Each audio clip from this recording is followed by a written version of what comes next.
start on the electromagnetic radiation spectrum, I want us to do a quick review. First of all, we know there are three properties of waves. We know that they have wavelengths, they have frequencies, and they have amplitude.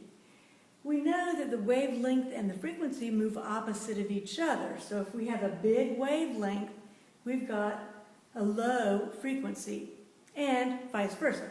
If we have a low or small wavelength, we have a high frequency. We also know that energy and frequency are going to be going the same way.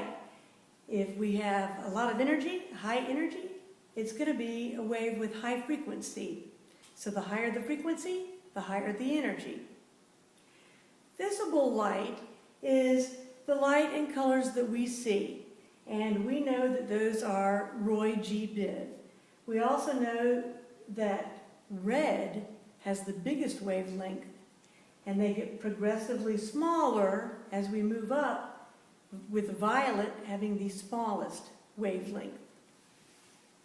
Now,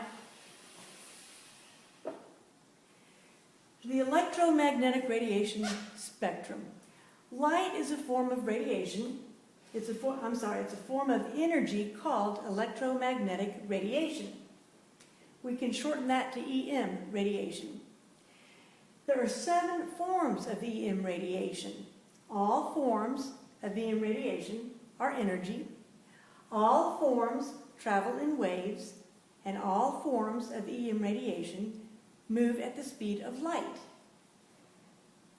Visible light, again, Roy G. Biv, that's the only part of the electromagnetic spectrum that we see. We don't see all the other parts. Sound waves, as far as sound waves go, we can hear within a certain sound range, but there are sound waves that are at pitches which humans cannot hear. So just because we cannot see or hear doesn't mean those waves are not there. They are there.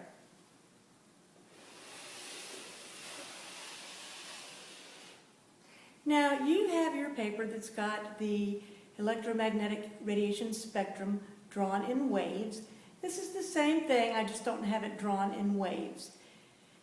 We start with radio waves, microwaves, infrared, visible light, ultraviolet, X-rays, and gamma rays. Now I want to stop and look at this for a minute. The word infra means below. Infra means below. So infrared is below red. Well, look here. The next thing is visible light. Roy G. Biv. With visible light, we start out with red. Okay? Infrared is below red. Now, ultraviolet, ultra means above, beyond. So this has got to be beyond violet or above violet. Well, look here. In visible light, we have Roy G. Biv, V for violet, and here's ultraviolet. Now, down here, the longer the wavelength, the lower the energy. And as we go this way, we get longer and longer wavelengths and lower energy. If you look over here, with a short wavelength, you have high energy. And as we go this way on our electromagnetic radiation spectrum, we will have shorter and shorter wavelengths and higher energy till we get to the gamma rays, which this is the end of the electromagnetic radiation spectrum as we know it.